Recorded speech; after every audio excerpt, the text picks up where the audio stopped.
دل میں جنہیں دھونا نہیں آتا۔ السلام علیکم۔ ہمارا آج کا ٹاپک ہے ہمارے دوست۔ ہم بحیثیت انسان ایک معاشرے میں رہتے ہیں اور آئسولیشن میں زندگی نہیں گزار سکتے۔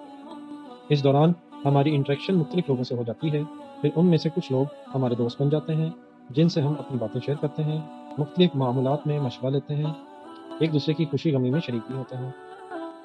ہم پر ایک دوسرے کی کمپنی کا اثر پڑتا ہے۔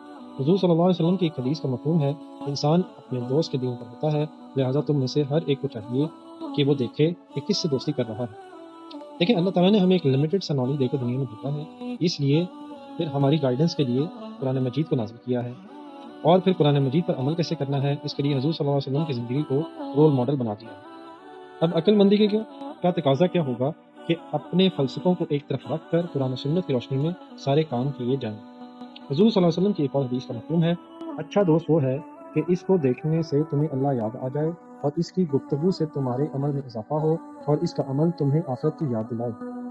ایک اور حدیث کا مفہوم ہے، اچھا ساتھی وہ ہے کہ جب تو اللہ کو یاد کرے تو وہ تیری مدد کرے اور جب تو بھولے تو یاد دلا دے۔ برے دوست کی صحبت کس حد تک تباہی اور بربادی کی طرف لے جا سکتی ہے، آئیے اس کو سمجھنے کے لیے قرآن مجید کی آیات کا مطالعہ کرتے ہیں۔ سورہ صافات کی آیت نمبر 50 سے 60 میں دو جنت والوں کی آپس کی گفتگو کا بیان ہے۔ اس کا مفہوم ہے کہ ایک کہے گا کہ دنیا میں میرا ایک دوست تھا جو مجھے کہتا تھا کہ جب ہم مر کے مٹی اور ہڈیاں ہو جائیں گے تو کیا ہمیں پھر بدلہ دیا جائے گا، یعنی آخرت کے انکار پر اکساتا تھا۔ وہ جنتی کہے گا کہ شکر ہے میں نے اس کی نہیں مانی اور میں تصدیق کرنے والوں میں شامل رہا، یعنی ایمان والوں میں شامل ہونے کی وجہ سے الحمدللہ جنت میں پہنچ گیا۔ پھر اس کا وہ دوست جو انکار کرنے والوں میں تھا جہنم کے بیچ میں اسے دکھایا جائے گا۔ اللہ تعالیٰ ہمیں ایسے دوستوں اور اس انجام سے بچنے کی توفیق عطا فرمائے، آمین۔ اب قرآن مجید کی آیات اور حدیث کے مطالعے سے اچھے دوست کی اہمیت تو ہم پر واضح ہو گئی ہے، لیکن پرابلم یہ ہے کہ ایسے دوست تو معاشرے میں بہت کم ہیں۔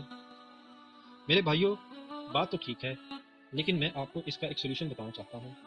اگر ہم قرآن و سنت کی روشنی میں زندگی گزارنا شروع کر دیں تو ہمیں چاہے ایسا دوست نہ بھی ملے، لیکن لوگوں کو تو ایک اچھا دوست ہماری صورت میں مل سکتا ہے۔ کیا خیال ہے؟ اللہ ہمیں ہمت دے۔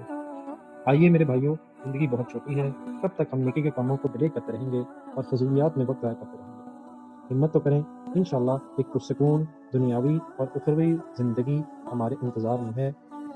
اللہ حافظ، دعاؤں کا طلب کریں۔